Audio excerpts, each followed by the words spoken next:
da Banca FGV sobre saúde pública. Você que está na reta final de preparação para a prova da UBCR, fica nesse vídeo que teremos dicas valiosas para você encarar a sua prova e conquistar a sua aprovação. Meu nome é Breno Betfur, eu sou doutorando em Odontologia, servidor público, estou aqui para te ajudar nessa missão.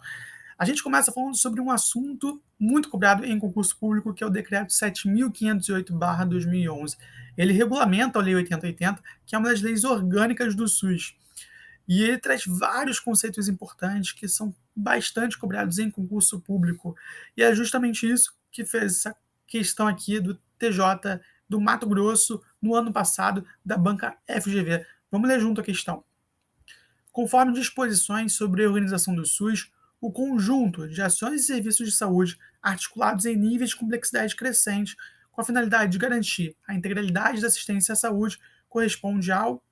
Então, a gente tem níveis de complexidade crescente, que é uma palavra que entrega muito esse conceito, integralidade de assistência, né? Conjunto de ações de serviços de saúde. A gente está falando aqui, gabarito letra C, das redes de atenção à saúde. É exatamente isso, né?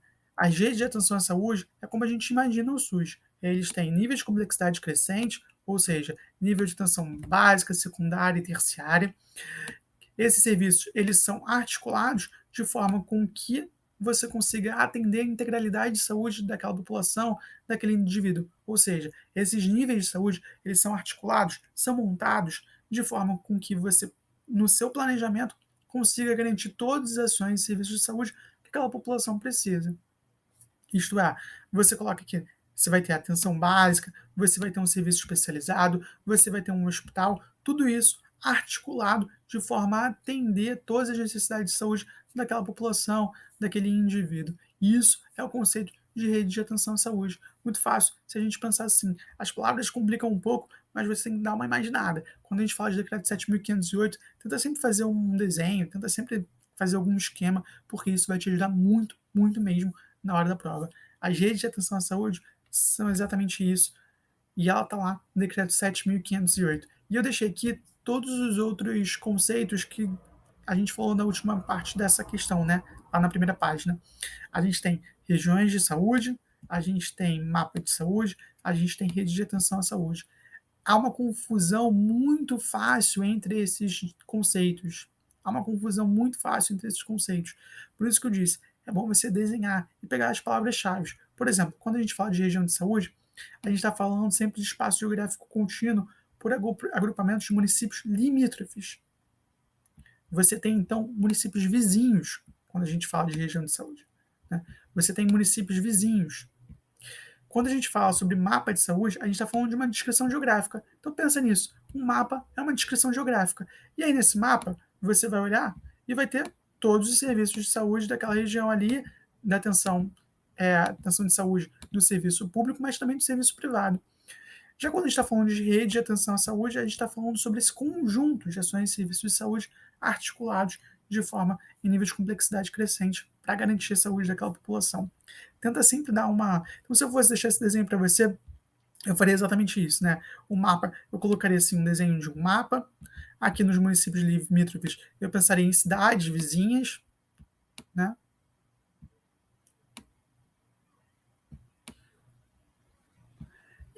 Isso, quando a gente fala de rede de atenção à saúde, a gente tem que pensar assim, ó, em níveis de complexidade crescente. Ficou fácil? Gostou dessa dica? Vamos para a próxima questão, que também fala sobre as regiões de saúde, fala sobre o decreto 7.508/2011. Vamos ler juntos. Com base nas disposições acerca da organização do Sistema Único de Saúde, analise as afirmativas a seguir.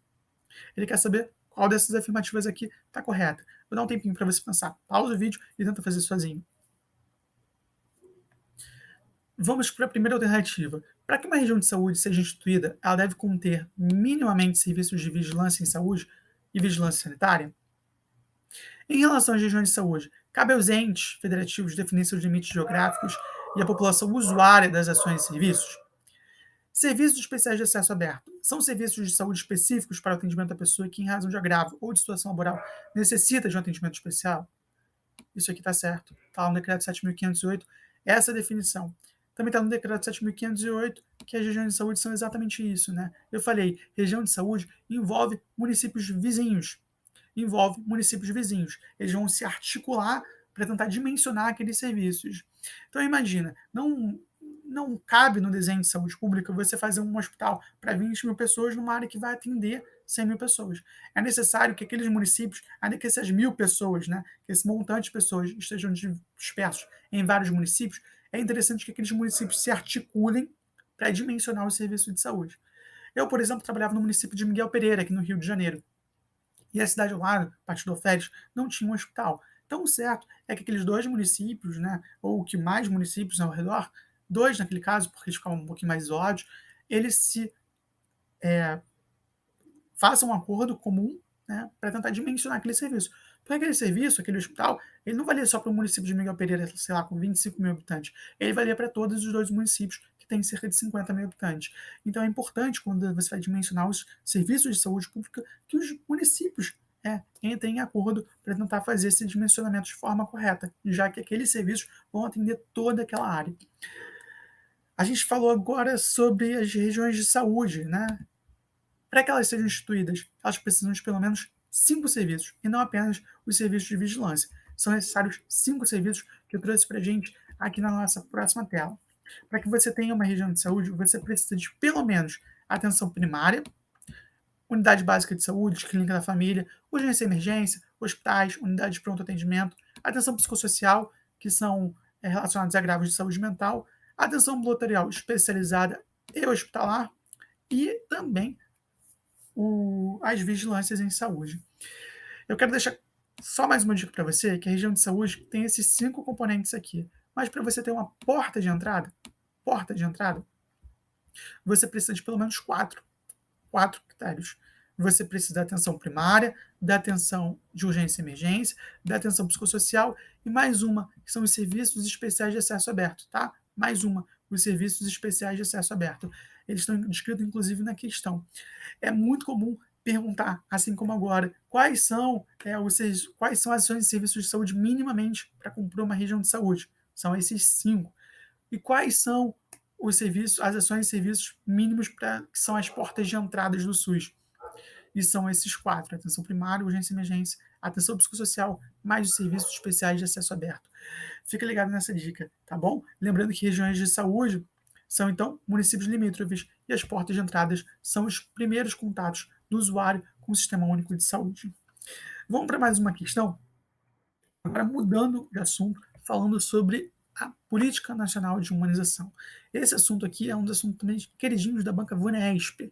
Ela adora cobrar a PNH, que foi elaborada em 2003, é um documento que tem 16 páginas e é um documento que você precisa fazer a leitura, porque são várias diretrizes e a gente pode confundir facilmente essas diretrizes. Assim como a gente confunde facilmente os conceitos do Decreto 7.508, a gente também pode confundir facilmente as diretrizes da PNH. Então é bom você dar uma relembrada nesse assunto. Eu vou deixar na descrição desse vídeo o documento para você acessá-lo de forma bem rápida. E não faz isso depois não, faz isso agora.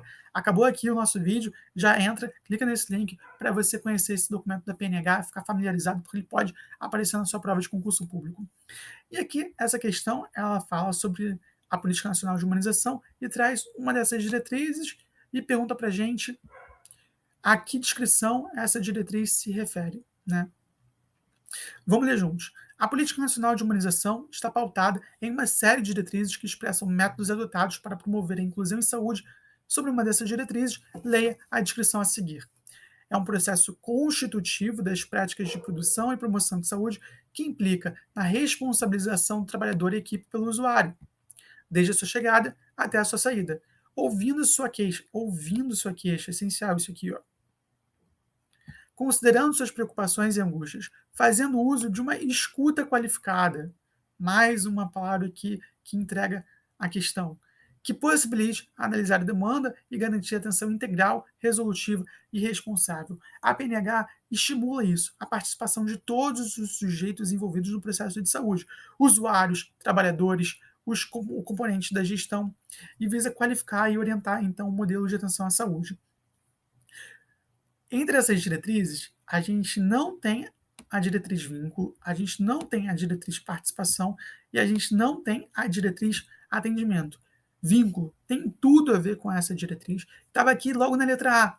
Você fala, nossa, isso aqui tem tudo a ver com vínculo, né? Eu já trabalhei em saúde pública, a gente escuta vínculo toda hora. Isso aqui tem tudo a ver com saúde pública, tem tudo a ver com vínculo, tem tudo a ver com escuta qualificada. E de fato tem, mas não é o nome da diretriz.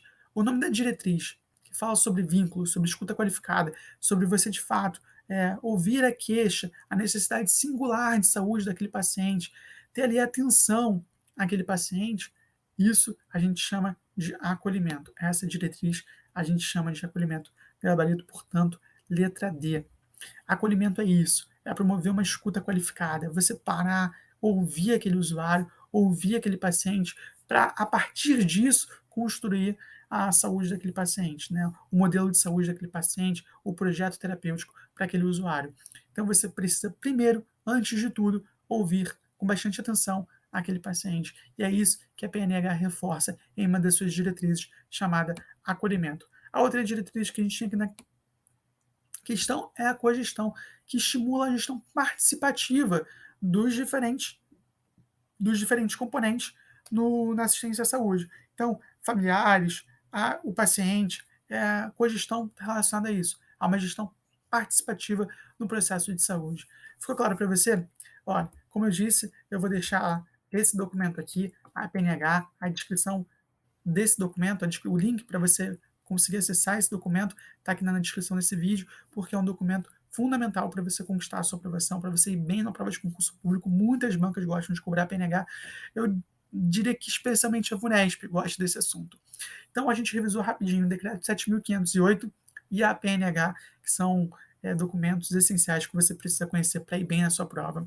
E olha, eu quero te convidar a conhecer os nossos outros materiais. A gente tem os nossos mapas mentais de patologia oral, que assim como saúde pública, patologia oral também é um assunto obrigatório para os concursos públicos. É muito difícil uma prova que não tenha patologia oral. Você precisa dominar esse assunto.